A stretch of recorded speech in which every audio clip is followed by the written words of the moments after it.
हाय। इस वीडियो में हम एज्योर के हार्डवेयर इंफ्रास्ट्रक्चर के बारे में समझेंगे कि किस तरह से एज्योर ने अपना पूरा का पूरा ये क्लाउड का सिस्टम बनाया है और खड़ा किया है और वो हम यूज़ करते हैं।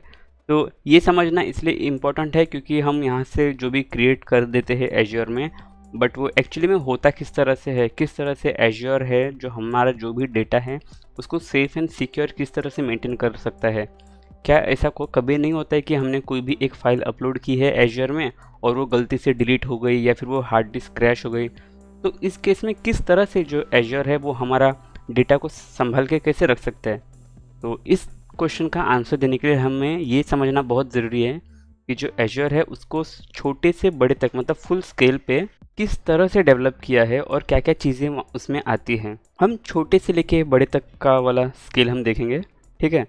ओके, सो स्टार्ट करते हैं। सबसे पहले आता है सर्वर कॉलम, और सर्वर कॉलम आप देखोगे तो वो कुछ इस तरह से दिखता है, ठीक है? और हर सर्वर कॉलम्स में एक अलग-अलग रैक्स होती है, एक इंडिविजुअल रैक्स होती है और वो आप जब देखोगे तो वो इस तरह से दिखाई देती है। एंड अगर आप चाहो ना तो ये सर्वर रैक और रैक्स आप अपने खुद के घर पे भी बना सकते हो, ऑफिस में भी बना सकते हो। और एक्चुअली में पहले ऐसे ही होता था, जब क्लाउड का ज़माना नहीं था तो लोग अपने घर में, अपने ऑफिसेस में इस तरह से सर्वर को सेटअप करते थे और जो भी काम करना होता था वो इस पे करते थे। बट अब एज्योर खुद ये सब करती है और लोग बस इन चीज़ों को रेंट करते हैं। सो बेसिकली इस तरह का आपको एक सर्वर का एक कॉलम होता है, इसमें इस तरह के बहुत सारे रैक्स होते हैं और हर रैक्स में बहुत सारे सीपीयू होते हैं जो हमारे लैपटॉप में या फिर डेस्कटॉप में होता है ना, एक इंटेल का कोर i9 i5, इस तरह के बहुत सारे सीपीयूज होते हैं डेटा सेंटर्स में।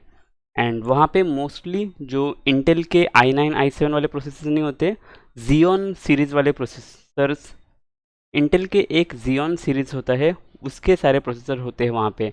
एंड प्रोसेसर के साथ साथ हार्ड डिस्क, रैम्स बहुत सारे लगे होते हैं एंड कुछ केसेस में जो जीपीयू होती है हमारी ग्राफिक्स कार्ड, वो भी बहुत सारी लगी होती है एंड ये फुल पैक होता है। सो जब भी आप कोई एक नया वर्चुअल मशीन क्रिएट करते हो या फिर कोई स्टोरेज अकाउंट क्रिएट करते हो या फिर ऐप क्रिएट करते हो, कुछ भी क्रिएट करते हो तो वो इसी तरह के किसी भी एक डेटा सेंटर में आके इसी तरह के एक सर्वर रैक में आके वो क्रिएट हो जाता है एंड आप यहाँ से एक्सेस करते हो, ठीक है? सो अब हमारा ये क्लियर हो गया है कि एक सर्वर रैक क्या होता है और एक सर्वर कॉलम्स क्या होता है, ठीक है? अब हम आगे बढ़ते हैं।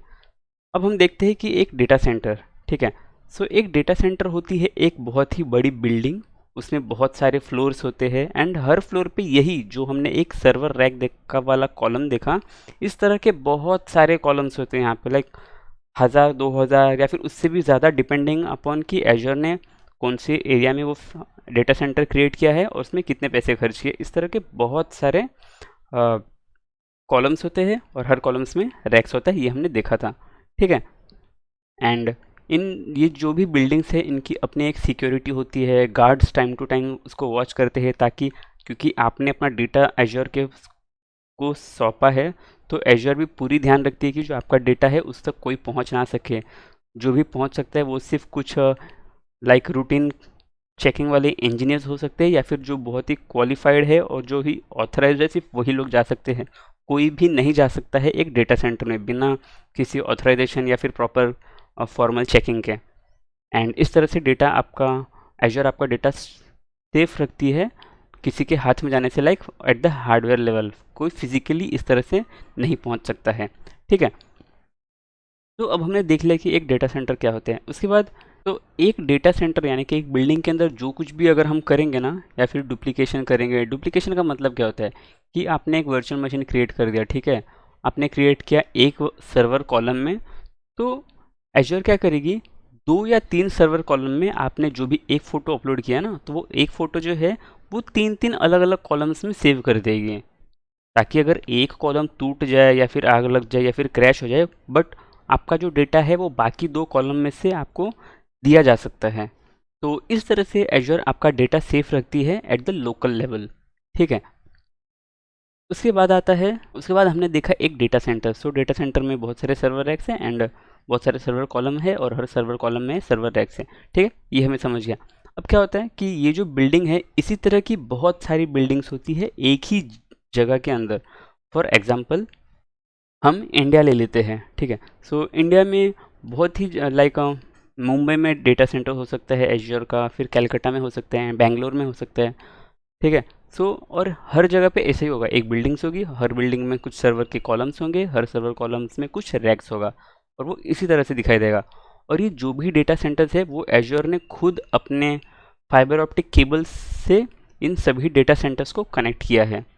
अभी इस केस में क्या होता है कि आपको अगर आपके डेटा को ज़्यादा सिक्योरिटी चाहिए, तो इन केस अगर एक बिल्डिंग भी ख़राब हो जाती है, एक डेटा सेंटर भी चला जाता है, एक डेटा सेंटर कॉम्प्रोमाइज़ हो जाता है, या फिर अर्थक्वेक आ जाता है, या कुछ हो जाता है, उस केस में जो आपका डेटा है उसको रेप्लिकेट कर दिया जाता है एक अलग जगह पे। फॉर एग्जांपल, अगर मुंबई का डेटा सेंटर अगर कॉम्प्रोमाइज़ हो गया, तो आपकी डेटा की सेम टू सेम कॉपी पड़ी होगी बेंगलोर के डेटा सेंटर में। तो अगर मुंबई में कुछ हो जाता है तो आपका डेटा सेफ है बेंगलोर में। एंड इस वाले डुप्लीकेशन या फिर इस वाले प्रोसीजर को हम बोलेंगे कि जोनल रेप्लिकेशन या फिर जोन रिडंडेंसी। एंड जोन से आपको याद आया होगा कि इसको ही हम जोन बोलते हैं, जब हम सिलेक्ट करते हैं कोई भी चीज़ क्रिएट करने के लिए, कोई भी रिसोर्स क्रिएट करने के लिए, तो हम एक जोन सिलेक्ट करते हैं।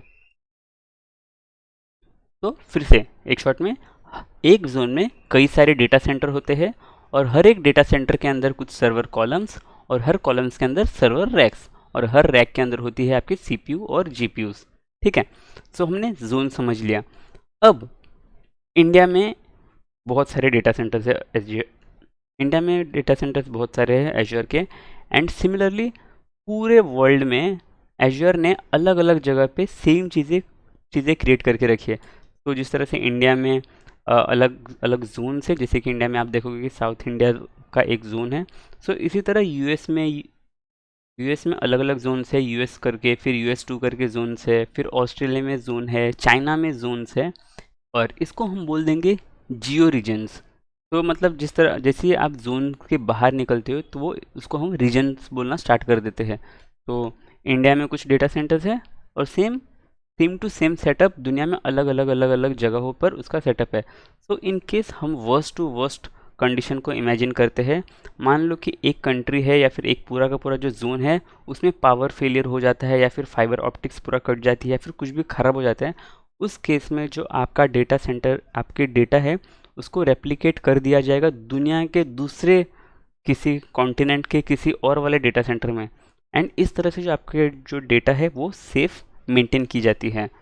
इसका एक और फ़ायदा है कि सपोज़ आपने कोई ऐप बनाया है, ठीक है, एंड उस ऐप को आप इंडिया के एक रेसिडेंट हो, आप इंडिया में सब काम करते हो, बट आपका जो ऐप है वो पॉपुलर है चाइना में, या फिर पॉपुलर है यूएस में।